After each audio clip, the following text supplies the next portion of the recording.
안녕하세요. 세브란스 병원 정신건강의 세브란스 병원 정신건강의학과가 아니고요. 이제는 건강의학과 남궁기 교수고요. 세브란스 헬스 체크업 원장을 맡아서 여러분들 건강검진 해드리는 일을 하고 있습니다.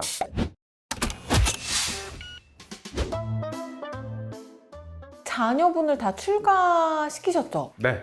자식들이 다 출가하고 나면 집이 확 조용해지잖아요. 네. 부모 입장에서는 복작되던 집이 조용해져서 서운하기도 하고 섭섭하기도 하고 뭔가 허전하고 외롭고 막 이런 마음이 들 것 같은데 이런 걸 어떻게 해결해야 할까요? 제 주위에서도 허전하다고 그러고 뭐 집이 텅 빈 것 같다 그러고 뭐 그런 사람들이 있는 반면에 또 편안하다. 이제 책임이 많이 없어진 것 같다. 라고 얘기하는 사람도 꽤 있거든요. 저도 사실은 그쪽이거든요. 예를 들어서 12시가 지났는데 안 들어오고 그러면 또 어디 술 먹고 어디 가서 쓰러져 있는 거 이런 걱정을 했었는데 이제는 지 와이프가 하겠죠, 그 걱정을. 그리고 나는 걔가 늦게 들어왔는지 일찍 들어왔는지 모르니까. 그러니까 그런 면에서는 굉장히 홀가분한 것도 있어요. 외롭고 쓸쓸하다?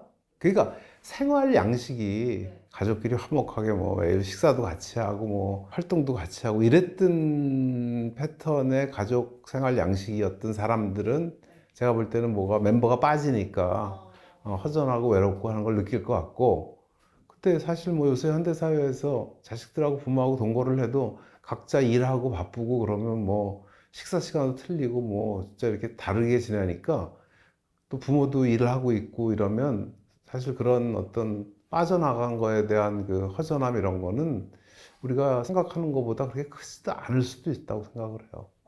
물론 보고 싶을 때 있죠. 그러니까 뭐 잘 있나?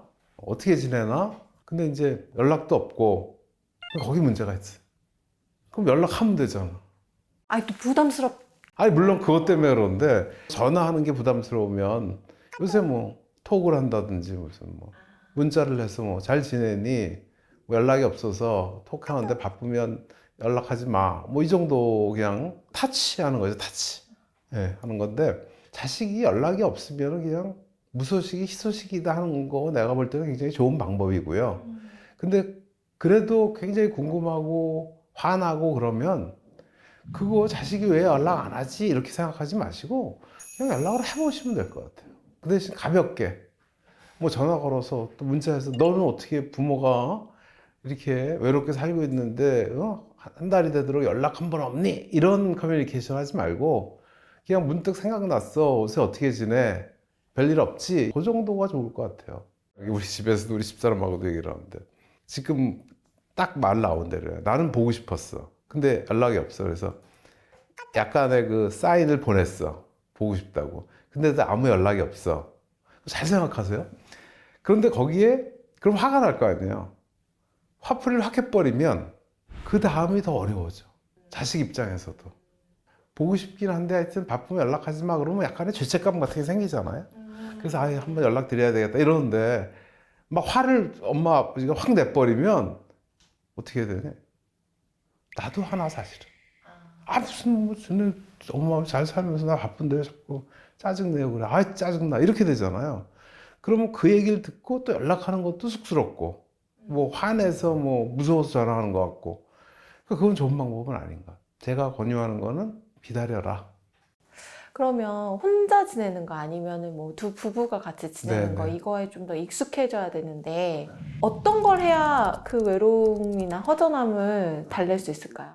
주위에서 보면 예인데 어떤 게 있냐면 남편이 일을 열심히 하던 남편이었고 부인은 그러니까 애 케어하고 집살림하고 알뜰살뜰 하고 그런 걸 열심히 하는 어떤 흔히 있는 일반적인 가족.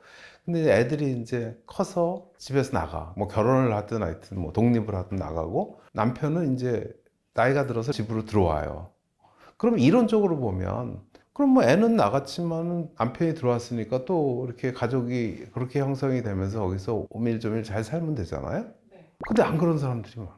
싸우는 것보다도 남편 부인이 같이 한 가족 패밀리로서 지내는 게 익숙치 않은 사람들이 많아. 그러니까 엄마는 거의 애 케어를 하고 아빠는 밖에서 돈 벌어 오고 늦게 들어오고 각자 할 일을 하다 보니까 이렇게 한 공간 안에 계속 같이 있는 거에 굉장히 불편함을 느끼는 부부들이 많아요. 생각보다. 특히 열심히 일하고 이런 분들한테서. 은퇴 앞둔 사람들한테 제가 꼭 얘기하는 게 있어요. 부인하고 한 공간에 머무는 연습을 하십시오, 지금부터. 남편이 집에 있으면 부인이 나가고, 남편이 거실에 있으면 부인이 안방으로 들어가 버리고, 그래서 불편해져, 서로. 그러니까 엄마는 외로워. 남편이 있어도 패밀리가 없어. 그러니까 자식한테 또 SOS를 쳐. 나 심심해, 외로워. 그럼 자식이 볼 때는 둘이 잘 놀면 되지 왜 나한테 자꾸 SOS를 쳐? 그러면 오는 말 가는 말이 곱질 않을 거 아니에요, 서로? 그럼 또 좌절해. 자식은 자식대로 죄책감 느껴. 그런 게 자꾸 반복이 되는. 물론 이제 혼자 배우자가 안 계셔서 혼자 사는 절대적인 외로움이 있겠지만 그게 아니고 조금 전에 예를 든 거는 상대적인으로 두 분이 같이 있는데도 불구하고 우리 그런 거 있잖아요. 이렇게 어떤 사람들이 친구들 이렇게 셋이 잘 만나. 근데 한 사람이 없으면 둘이 만나면 되게 어색한 경우 맞아, 있어요. 맞아요. 그죠? 맞아요. 그래서 그런 약속을 안 잡아. 꼭 셋이 있을 때만 약속을 잡는다든지. 둘이는 여행을 못 가. 셋이는 같이 여행 가는데 친구들이. 딱 1대1로 마주친 상황이 불편해. 근데 부부가 그런 경우들이 많다. 애들이 커서 나가고 그러면서 그러면 이제 외로워지고 그러면 애들한테 자꾸 컴플레인을 하게 되고 왜 안 찾아보냐 나 심심하다 외롭다 하다 보면 애들은 짜증을 내고 그럼 또 상실감을 느끼고 뭐 이런 게 반복이 계속되는 그런 경우들도 꽤 있죠. 그러니까 저는 이렇게 생각을 해요. 이게 아주 보편적인 건 아닐지 모르지만 자연의 법칙 자체가 자식은 내가 돌봐줄 시기를 지나면 독립을 해야 되는 거예요. 나하고 놀아주는 사람이 아니거든요. 그리고 걔가 또 자기 자식을 낳아서 자기 자식한테 올인하면서 걔를 키워. 그래갖고 또 독립을 시키고. 그러면 그 독립한 아이가 또 성숙해져 갖고 또 자식을 낳아. 이렇게 하면서 그게 그 종이 유지가 되는 게 자연의 법칙이잖아요. 근데 그거를 독립하는 것보다도 나를 바라봐 달라, 나하고 놀아달라, 나하고 시간을 같이 지내자라고 얘기하는 건 사실은 우리는 효라는 말로 그거를 커버를 하긴 하지만 자연의 법칙하고는 좀 멀어지는 거거든요. 그러니까 애들이 성인이 되고 결혼을 하고 이러면 자기의 패밀리에 몰두하는 거를 당연하다고 생각을 해야지 마음이 편할 것 같아. 근데 부모들은 어떻게 생각하냐면 저도 마찬가지인데 네 가족이 누구니? 그럼 나, 우리 와이프, 내 아들, 며느리, 손자, 손녀 이걸 내 패밀리라고 생각을 해. 근데 우리 아들한테 누가 네 가족이 누구니? 그럼 자기 와이프, 자기 아기라고 생각해. 거기 나는 안 들어가요. 맞는 것 같아요. 그러면 갈등이 생기지. 기준이 다르니까. 나는 여기까지 다 가족이었는데 우리 아들은 여긴 아니고 요만큼만 가족이에요. 그런 얘기가 있잖아요. 아버지가 농담인데 로또에 맞았어. 그러다가 로또를 맞고 들어오는 날 아버지가 아들을 만났어. 이렇게 오다가 아들아 우리 부자 됐다 이렇게 얘기를 했대. 근데 아들이 로또를 맞았어. 그래 오다가 아버지를 만났어. 그랬더니 아들이 뭐라고 얘기했는지 알아?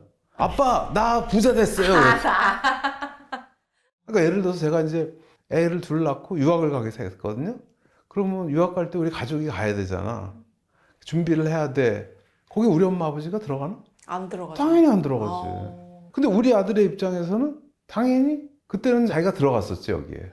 내가 우리 가족 유학 가서 미국으로 옮긴다 그러면 우리 아들이 아빠 나도 가라고 안 물어봤잖아. 아빠 나도 가. 그게 이제 시간이 지나면 우리 아들이 갈 때 내가 아들 나도 가 이렇게 안 물어보잖아. 그러니까 그건 자연스러운 거예요. 아니 그렇게 무슨 칼로 잘라지는 것 같은 건 아니지만 기대 수준, 기대치 이런 것에 의해서 상대적인 외로움, 박탈감, 서운함 이런 게 더 많아질 것 같아. 사실은 그게 자연스러운 건데. 그러니까 내가 섭섭하고 서운하고 외롭고 하는 게 설령 있더라도 해결을 자식을 통해서 하려고 하면 안 된다는 거예요. 내가 내 배우자가 있으면 배우자하고 어떻게 더 가까워지고 또 취미를 같이 하고 흥미를 같이 하고 아니면 하다못해 친구 아니면 무슨 커뮤니티 내에서의 어떤 활동 이런 거를 통해서 해결을 해야지 그걸 자식을 통해서 해결하려고 그러면 사실은 답이 안 나오지. 근데 이제 한번 생각을 해보세요. 내 자식 말고 남의 자식이 쟤는 회사 나가서 이렇게 하는 것보다 엄마 아버지 일이라면 휴가 다 내고 와서 엄마 아버지 뭐 여행 뭐 같이 가고 뭐 집에 있어 드리고 외롭지 않게 해드리고 그렇게 산다고 생각을 하면 부모는 우리 아들 효자다 그럴지 모르지만 회사 직원들이 보기에 쟤는 내가 볼 때는 그렇게 부모가 생각하는 것만큼 긍정적으로 안 보일 것 같아. 엄마 아버지한테만 저렇게 몰두해갖고 사회생활 어떻게 하고 자기 케어를 어떻게 하고 저 와이프가 저거 되게 싫어할 뭐 이런 느낌이 생기는 게 당연하잖아요. 우리 와이프가 그런 얘기를 할 때가 있어요. 아니 우리 애들은 어떻게 부모가 죽었는지 살았는지 그리고 집에 와서 얼굴 봐도 얼굴 본 척도 안 하고 밥도 잘 같이 안 먹고 뚱해갖고 맨날 방에 들어가 있고 그리고 뭐 좀 살갑게 뭐 좀 하자는 소리도 안 하고 그러냐. 쟤가 어떻게 사회생활 하지? 이렇게 물어볼 때가 있어. 그럼 내가 그게 사회생활 잘한대. 회사에서 칭찬받더라 내가. 근데 말이야 거꾸로 말이야 아들이 너한테는 엄청 잘하는데 회사에 가서 너한테 대하듯이 하고 있는 아들이 있다면 너 어떤 아들이 나? 그러면 당연히 첫 번째 아들이 낫다 그러죠. 그 둘 다 할 수 있는 사람도 있겠지만 저 같은 경우는 둘 다 못하거든요. 저도 첫 번째 아들이었었거든. 그러니까 조금 자식으로부터의 어떤 효를 받는 거를 부모가 컨셉을 조금 바꿔야 된다고 생각해요. 그러니까 걔가 나한테 여행을 가자 그러고 밥을 먹자 그러고 옆에 와서 있고 뭐 내 손을 잡고 비비고 하는 거를 효라고 생각하지 마시고 걔가 자기 가족을 잘 케어를 하고 직장에서 인정받고 그래서 떳떳한 사회인으로 똑똑한 가장으로 살아가는 게 나한테 주는 리워드라고 내가 생각을 하면 훨씬 더 행복해질 수 있을 거야. 근데 정말로 나한테는 잘하는 것 같은데 맨날 회사 잘리고 직장 여기 갔다가 그만두고 1년 있다가 또 어디 간신히 들어가고 그런 자식 아니잖아 그거는.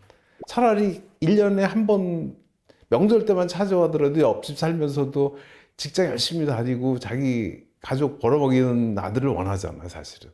그러니까 그거를 두 개 다 가지려고 그러니 갈등이 자꾸 생기거든요. 기대치가 낮아지면 행복지수가 올라간다고 그랬잖아요. 자식에 대한 것도 마찬가지라고 생각해요. 기대를 다른 방향으로 해야지. 얘가 이렇게 사회에서 이쁨 받고 아까 얘기한 대로 한 사람의 역할을 잘하고 하는 게 나한테 잘하는 거다라고 기대를 바꿔야지. 나한테 와서 막 손 비비고 막 어깨에 주물러주고 이러는 게 잘하는 기대치에서. 자식이 결혼을 하면서 출가를 했는데 그때 부모님이 막 오랫동안 모은 엄청 큰 돈을 지원을 해주셨어요. 그럼 좀 서운해도 되지 않나요? 그거는 이제 양방으로 둘 다 얘기를 하고 싶은데 내가 그걸 받았으면 사실은 그거에 대한 리턴을 해야 되는 게 상도이지. 그러니까 자식은 상도익을 갖고 있어야 돼. 내가 받은 만큼 돌려드린다라는 상도익. 그게 1번 원칙이에요. 2번 원칙은 뭐냐면 부모는요 자식한테 뭐를 줄 때 도네이션 한다고 생각해야 돼. 그럼 우리가 불우이웃을 위해서 뭐 100만 원을 사랑의 열매에 내놨을 때 받은 사람이 나한테 와서 인사하기를 바라고 내놓는 건 아니잖아. 누가 받았는지도 모르잖아. 그렇지만 나는 같은 동시대에 살고 있는 어려운 사람을 도와줬다는 그 즐거움만 하나만 갖는 거잖아요. 그러니까 부모가 자식한테 돈을 줄 때는 도네이션 하듯 줘야 되고 자식이 부모한테 돈을 받을 때는 상환을 해야 되는 돈을 빌린 것처럼 돈을 받아야 되고 그러면 둘 사이의 갈등이 많이 줄어들어요. 근데 부모가 자식한테 주면서 돈 꿔줬다고 생각을 하고 근데 돈 꿔줬는데 왜 나한테 리턴을 안 하지? 이렇게 생각을 하고 자식은 도네이션 받았다고 생각하고 그러면 불행해지지. 그러니까 어느 게 맞는 건 아니지만 그 서로 그런 마음을 부모는 부모대로 자식은 자식대로 갖는다면 부모 자식 간의 그런 갈등이 훨씬 더 줄어들 것 같아. 나는 결혼할 때 금반지도 하나 안 받았어요. 우리 마누라도 물론 안 받았지만 나도 아무것도 안 하고 결혼했는데 그 이유가 난 가만히 내가 생각을 해보니까 받으면 갚아야 되잖아. 근데 나는 좋은 시계 차는 즐거움보다 갚아야 되는 부담이 더 싫었어. 그래갖고 난 안 한다 그랬어. 그랬더니 우리 집사람도 자기도 그렇다고 안 한대. 그래서 진짜 아무것도 없이 결혼했다니까. 그 세월이 흘렀어요. 30년이 흐르고 나니까 그때 받고 그냥 하지 말걸. 그래서 이제 어느 날 장모님한테 얘기했어요. 내가 몇 년 전에. 장모님, 제가 그때 어리고 어리석어서 장모님이 뭐 여러 가지 해준다고 그런 걸 하나도 안 받았는데 제가 이제 철이 들고 나니까 지금 받을 수 있을 것 같습니다. 그리고 장모님이 아 진짜 자네 철 들었네 그랬더니 근데 지금은 줄 게 없네. 그래서 막 웃었던 기억이 나는데 근데 지금 생각해도 내가 잘한 것 같아. 아니 그러니까 돈 갚을 마음 없으면 꾸지 않으면 되잖아. 꾸어놓고 안 갚으려고 그러면 사단이 생기잖아요. 그리고 부모님들한테 꼭 드리고 싶은 게 생색을 꼭 받고 싶으면 그런 위험한 데 돈을 걸지 마시라고 그러는 거예요. 자식이 그거 생식 안 내줄 가능성이 훨씬 많거든요. 당연히 지 돈 가지는 것처럼. 그러니까 그런 게 서운하신 부모님이라면 뭐 죽어서 자식한테 넘어가는 거야? 뭐 죽은 다음이니까 나는 모르겠는데 그거 미리 하지 마세요. 근데 정말 내 아들이, 내 딸이 내 돈 갖고 좋은 거 먹고 좋은 데 사는 게 나는 행복하다 하는 사람은 주세요. 그 대신 그게 리워드야. 근데 어떠하다 아버지 덕에 어머니 덕에 제가 이런 데 살고 제가 열심히 노력해서 엄마 아버지 해외여행 시켜드리고 그거를 바란다 그러면 주지 않은 게 더 행복한 거다. 그러니까 자식들한테 하는 말은 옛날에 아니 그래서 그거에 대한 값을 못할 거면 차라리 받질 마라. 부모한테는 그거를 계속 자식한테 주고 자식이 그거에 대해서 고마운 것을 표현을 안 하는 게 그게 마음에 항상 걸린다면 주지 마라. 그게 답인 것 같아.